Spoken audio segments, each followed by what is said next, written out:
So let's take a look.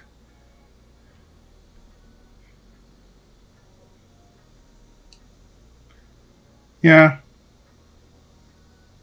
cool, really cool. So good starting point. Let's start the building process. I am not going to hit this button. This button is apparently supposed to go through and do all the builds in one click. I am not going to do that. This is too much, and even the advanced skeleton videos will tell you this is ill-advised. You won't be able to track down your problems as well, as opposed to going with this. You get to find out what's wrong at every single stage. So I'm going to start with the first one, which should mirror the guides and create the control box. Let's keep fingers crossed. Let me go build prep. And we have an error. Okay, so it looks like one of my objects did not have a skin cluster. I'm pretty sure I gave everything some skinning, but let me check. So it says teeth bottom. Open the weight paint tool. It looks like they are right. And let me see if this one has one. Okay, this one does have one, but I do not have a skin cluster for the bottom teeth. And let me see if it's the same case for the bottom jaw. Select that. That doesn't have either. I don't know why. Oh, I think I know what happened.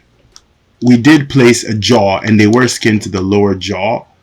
That was my mistake, because advanced skeleton is going to recreate the jaw joint. So it removed the skinning that I had by deleting that jaw joint, I believe. So I'm going to grab these two and grab my head joint.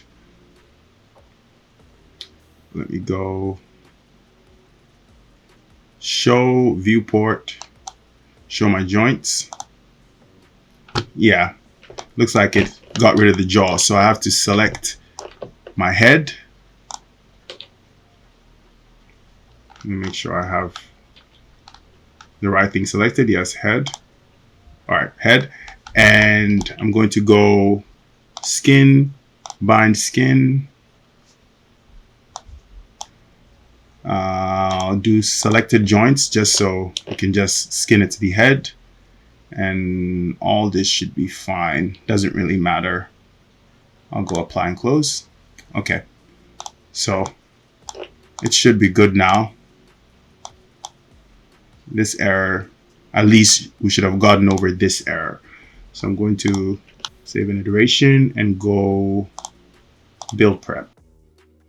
Okay, so it was successful.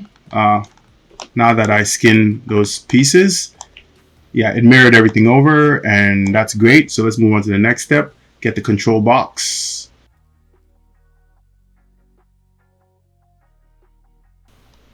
All right, it looks like the reason I'm not seeing anything is because I hid my NURBS curves. I was about to panic for a second there. But yeah, so it got the control box too. That looks good. I might have to move things around because that's a little too close.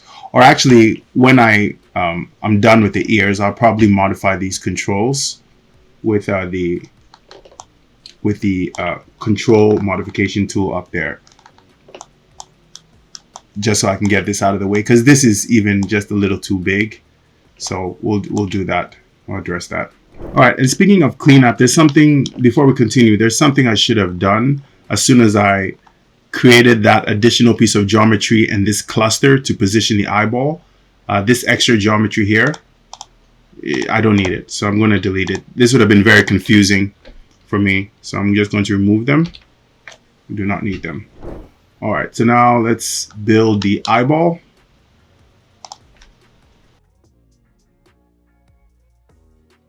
Okay, I think these are the eyeball controls. And yes, it's working very nice, very perfectly. I should make sure that it is moving Yeah, this should be moving too. Let me go shading, wireframe unshaded, and make sure that that's moving. Yeah, it's moving.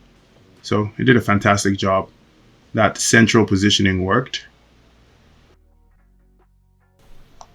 All right, so that's good eye build. All right, this is the one I'm worried about, the eyelids. So let me build.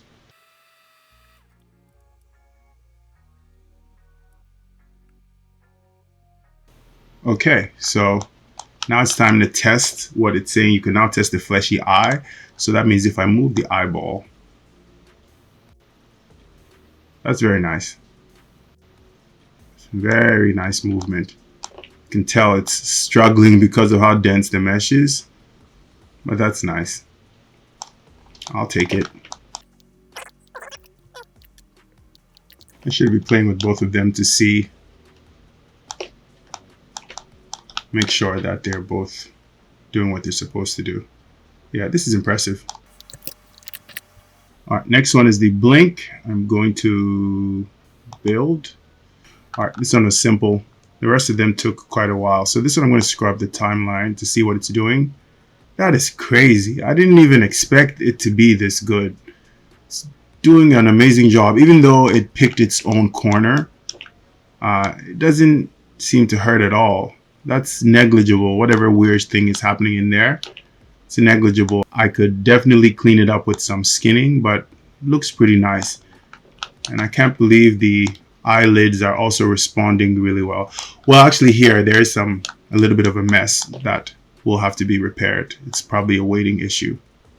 But overall, it's a really nice result. Let me also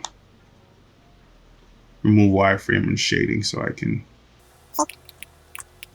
And I probably am going to get mad at myself for trying this, but let me turn on screen space, ambient occlusion, so I can see things better with the shadowing. All right, let's get the next one, eye wide.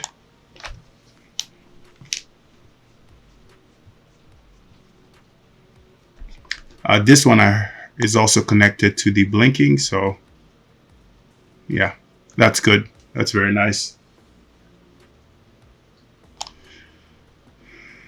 Build the lip.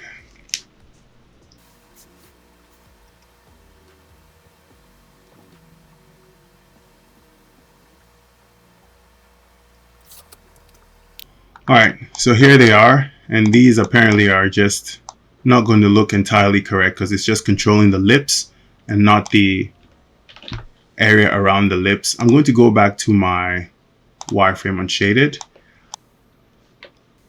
Yeah, they're moving the lips pretty well. Looks like the range that I selected for the lips are not too bad.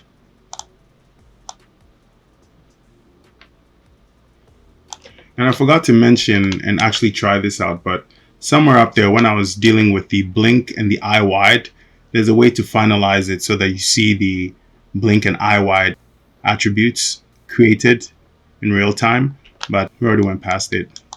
I think it does it automatically when you move on to the next build. Anyway, to see the way the mouth behaves with its surrounding, I have to do the next one. So I'm going to go build.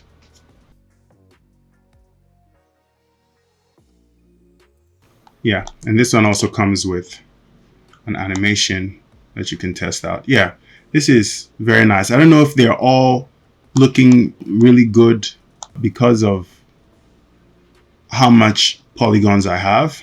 But yeah, there are some minor fixes that will have to happen.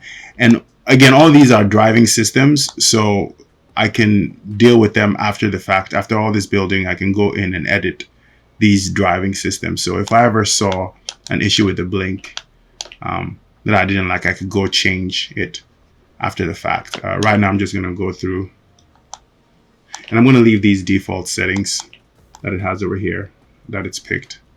It's fine. Let me try some other stuff. It's interesting.